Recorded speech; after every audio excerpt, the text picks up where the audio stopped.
반갑고 감사합니다. 특별히 우리 천정호 판사님 또 송영원 우리 교수님 이렇게 또 함께 참여해 주셔서 감사하고 저는 이 책들을 읽으면서 깜짝깜짝 놀랐어요. 이렇게 공부하시는 귀한 판사님이 계시고 그리고 하나님 나라의 그 큰 선에서 현실과 하나님의 주신 꿈을 함께 삶의 현장에서 이루시고자 하는 그 마음이 이렇게 전달이 너무 잘 됐고 또 우리 송영원 교수님은 조직 신학을 다시 한번 제가 이렇게 쭉 다시 배우는 것 같은 그런 아주 좋은 느낌이 들어서 또 좋은 저 자신도 배움의 시간이었습니다. 그래서 다른 분들한테 두 책을 막 제가 선전하고 싶은 생각이 참 많았습니다. 그래서 오늘도 기대하면서 우리 또 우리 또 함께 참여하는 여러분들 참여해 주셔서 너무 감사하고 좋은 만남 또 좋은 이렇게 토론 또 좋은 교제 그런 시간이 되었으면 좋겠습니다. 예, 감사합니다. 예, 반갑습니다. 박수 안 들리지만 힘찬 마음으로 하고요. 시간 설명드리면 우리 각각 15분씩이죠. 우리 천 판사님 15분, 송 목사님 15분, 기조 발언 간단하게 해주시고요. 제가 조금 살아온 이야기도 좀 섞어서 해달라고 부탁을 드렸습니다. 그 다음에 한 30분 정도 제가 진행을 하고 우리 천 판사님, 송영호 목사님 두 저자와의 대화 이어가겠고요. 그 다음에 이제 오늘 들어오신 여러분들과 함께하는 시간 20분 정도 갖고 마지막 마무리를 대략 한 8시 반 정도에는 마무리할 계획으로 있습니다. 우리 먼저 천정호 판사님 먼저 소개하겠습니다. 우리 부산대학교 법대 나오셨고요. 부산에서 지방법원 부장판사 지금 하고 계시고 아마 뭐 호통 판사로 또 소년들을 이렇게 꾸중하면서 안아주고 뒤에서도 살 길을 마련해주고 그런 아주 뭐 귀한 사역 잘하고 있다고 잘 알고 계실 겁니다. 장로님이시고요. 우리 이번에 선정의법 이외에도 호통판사 천종호의 변명 뭐 쓰셨고 TV에도 여러 차례 나오신 것 같아요. 요새 나오시면서 이제 그 특별히 이제 사회 정의 우리 청소년들 여러 가지 어려운 상황에 있는 청소년들을 위해서 잘 활동하고 계신데 우리 환영하겠습니다. 판사님 반갑습니다. 반갑습니다. 천정호입니다. 네, 감사합니다. 우리 송용원 목사님, 깔뱅과 공동선과 하나님의 공동선 저자시고요. 뭐 이 책도 여러분 보고 뭐 읽으신 분들은 정말 빨려 들어갈 정도의 참 뭐 재밌고 귀한 책이었습니다. 장로신학대학에서 이제 조익신학 가르치고 계시고 은혜와 선물교회 담임 목사 하시고 우리 미래목회 말씀연구원의 연구위원으로도 수고하십니다. 에딘버러 대학에서 조익신학으로 깔뱅의 공동선으로 하게 하신 참 귀한 목사님이십니다. 환영하겠습니다. 반갑습니다. 감사합니다. 예. 예. 오늘 이 자리에 함께 해주신 여러분 감사합니다. 반갑습니다. 일일이 소개 못 드리는 거 양해해 주시고요. 말씀 우리 박수 한번 할까요? 여러분 환영합니다. 환영 박수 하겠습니다. 강의가 진행되는 동안에 또 대화가 진행되는 동안에 언제라도 좋습니다. 가능하면 많은 기회를 드리고 싶은데 못할 수도 있으니까 이 채팅창에 의견이나 뭐 그냥 감사합니다 뭐 이런 말이 인상적입니다 하는 것도 좋고요. 질문이나 무슨 말이든지 하시고 싶으면 타입해 주시면 감사하겠습니다. 그럼 먼저 우리 천종호 장로님, 천종호 판사님 한 15분 정도 자기 뭐 짧지만 요즘 하시는 일, 소망 또 책에 대한 소개 함께 너무 많은 주문이긴 하지만 부탁드리겠습니다. 예, 안녕하세요. 천정호 판사입니다. 반갑습니다. 예, 반갑습니다. 귀한 자리에 초대해 주셔서 너무 감사드립니다. 바로 제가 준비해 온 원고를 가지고 발표를 진행하도록 하겠습니다. 판사가 법을 다룹니다만은 법의 근원을 들어가보면 정의의 실현이 되어 있고요. 특히 소년범과 관련해서 그 아이들의 처우를 개선하기 위해서 뭔가를 이론적인 것을 제공해야 되는데 결국 이제 정의의 문제를 거론하지 않을 수가 없었습니다. 그래서 보통판사 천정호의 변명에 혼연보험의 정의 문제를 다루게 되고, 그러다 보니까 점점 이제 궁금해진 부분이 많아서 책을 읽다 보니까 결국 이제 선의 문제까지 제가 손을 대게 되었습니다. 제 책은 세 가지 부분으로 되어 있습니다. 선정의법인데요. 법에 관해서는 제가 법학자로서 할 자격이 있습니다만, 선과 정의 문제는 윤리학, 신학, 정치학 분야에서 논의한 거라서 부족함이 많을 거로 생각합니다.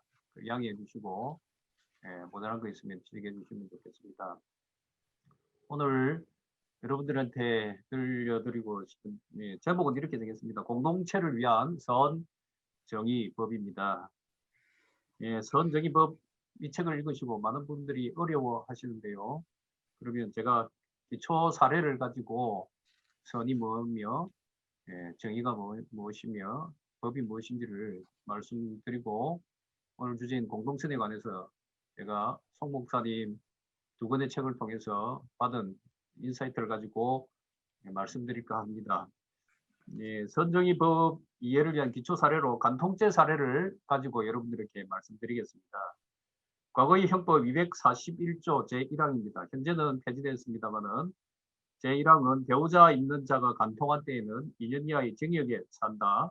그와 상관한 자도 같다라고 규정하여 간통죄를 처벌하도록 하고 있었습니다.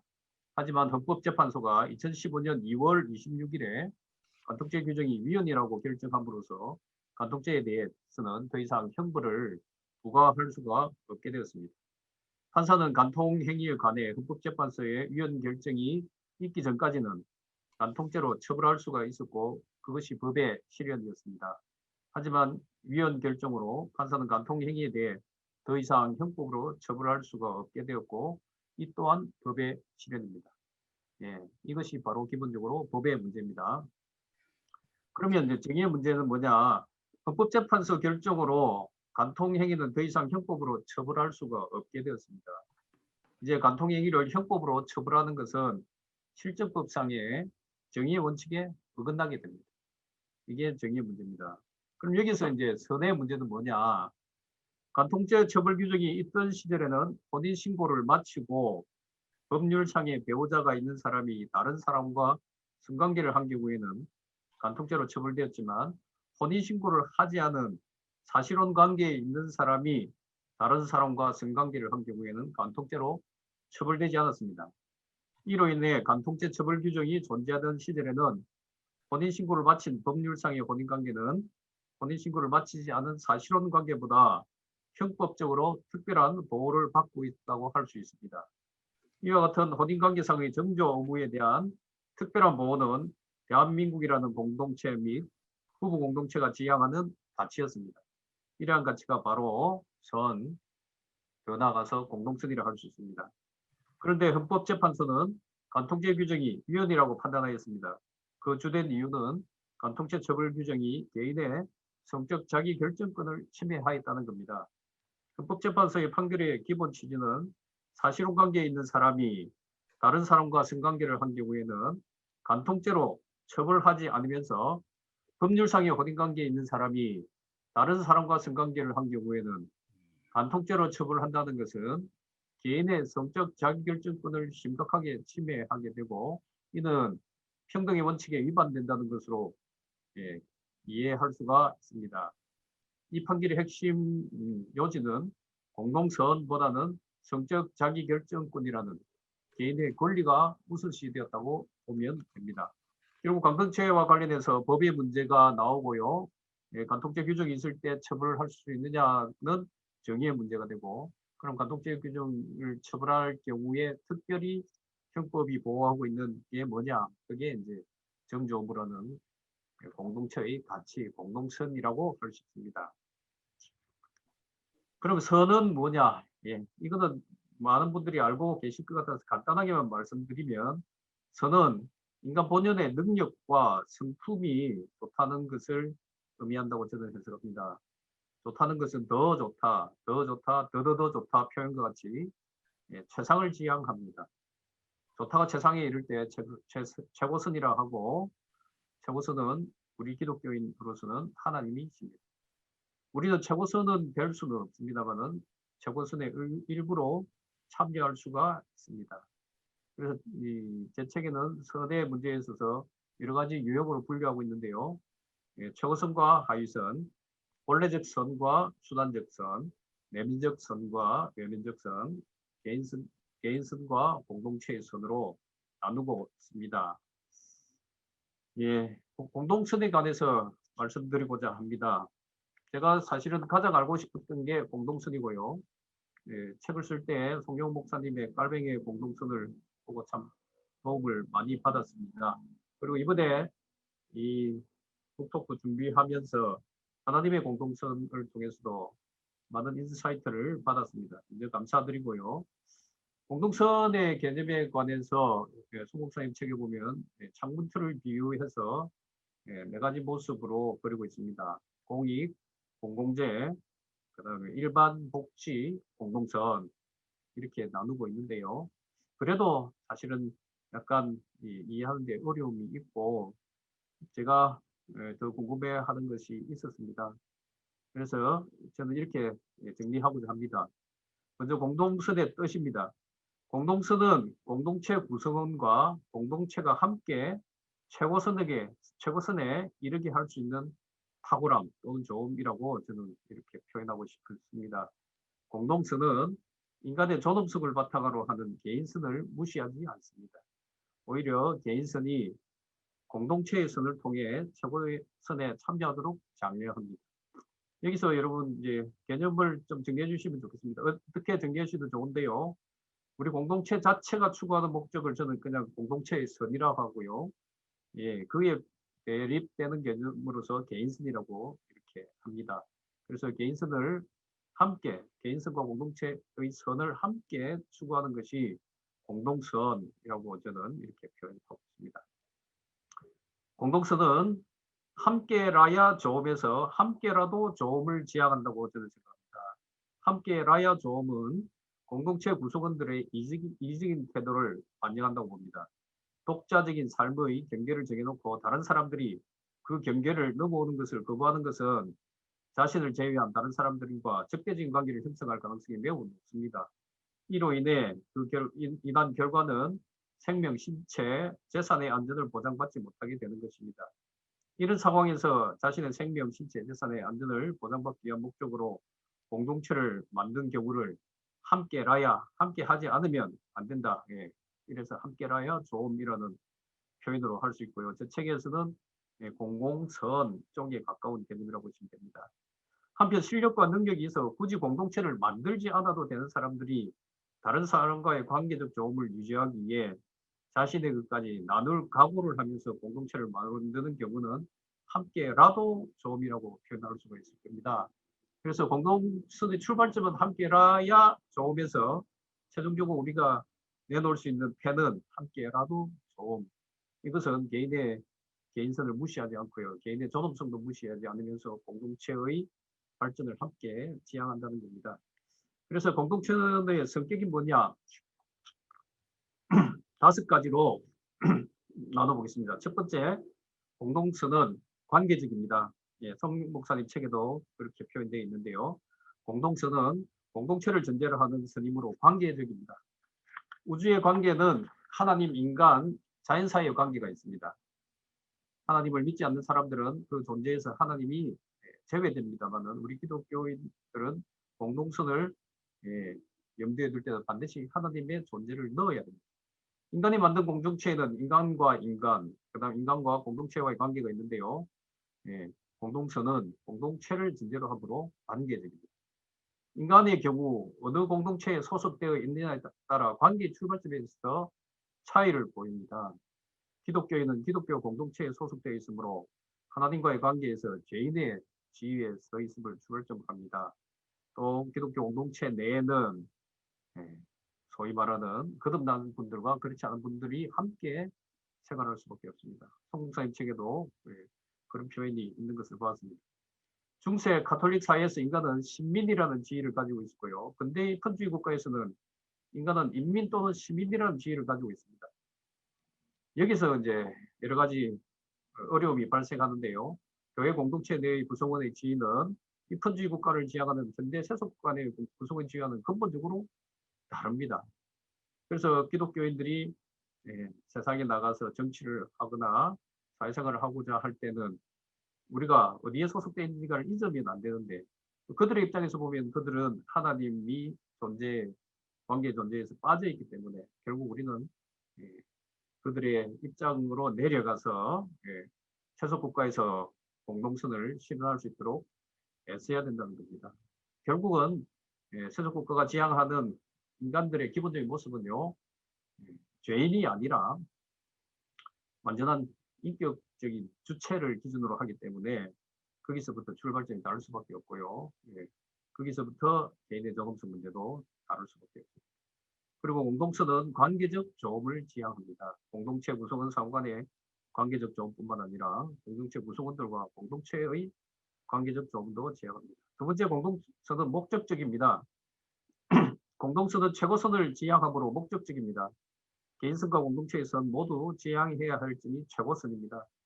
최고선은 특히 기독교에서는 3일 일체적 공동선을 지향합니다. 인간 공동체의 공동체에 지향하는 최종 모델이라고 할 수 있는데요. 조금 전에 말씀드렸다시피 기독인이 아닌 세속 국가에서는 3위 일체적 공동선을 지향하지 않습니다. 인간들끼리의 함께라도 조음을 실현하기 때문에 기독인들이 그 부분을 염두에 두고 접근해야 하지 않을까 그렇게 생각합니다. 그 다음에 세 번째는 공동선은 본래적입니다. 공동선은 목적을 달성하기 위한 수단적 성인이 아니라 그 자체가 목적이므로 본래적이라고 할 수 있습니다. 아까 말씀드린 공동선의 4가지 틀인 그 중에 하나는 일반 복지. 일반 복지는 그 공동선을 이루기 위한 수단적 선일 뿐이지 본래적 선이 아닙니다.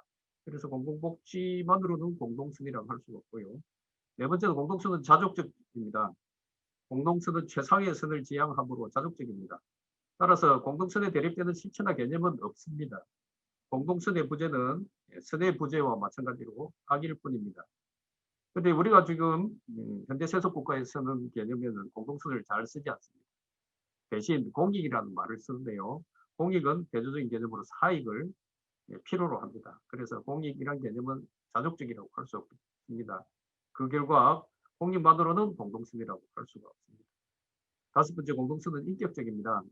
공동선은 외면적 선뿐만 아니라 내면적 선, 제 책에는 더 이렇게 되어 있습니다. 아랫대라고. 포용함으로 인격적입니다. 공동선은 인격적이므로 공동체에 필요한 외면적 선인 공공재를 확충하는 것을 넘어 그 아까 4가지 틀 속에 공공재가 들어가 있는데요. 그것만으로는 공동선이 될 수 없고요.